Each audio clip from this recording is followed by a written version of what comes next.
Hi all, welcome to creative sewing fashion boutique. ఇవాళ నేను మగ్గం వర్క్ బ్లౌజ్ చూపించబోతున్నాను.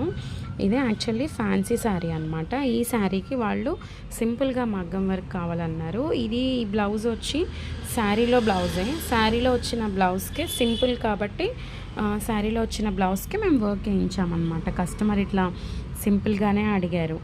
ఇది మేము 1 డేలో రెడీ చేసామండి. సీమంతం ఆర్డర్. యాక్చువల్లీ 1 డేలో 2 బ్లౌజెస్ రెడీ చేసాము. ఇంకో బ్లౌజ్ కూడా మగ్గం అయిపోయింది. అది స్టిచ్చింగ్ అయిపోయాక నేను మీకు రేపు అది కూడా పోస్ట్ చేస్తాను. హ్యాండ్కి వచ్చి ఇట్లా ఓవెల్ షేప్ వచ్చింది. ఈ మొత్తం నాట్ వర్క్, ఇదంతా జర్దోజీ, పర్ల్స్, చెమ్కి, పూసలు ఇవన్నీ యూజ్ చేసామన్నమాట. థ్రెడ్ వర్క్ మొత్తం ఓవరాల్ కంప్లీట్ అవుట్లుక్ వచ్చి ఇది. ఎలా ఉందో కామెంట్ చేయండి, లైక్ చేయండి. Thank you.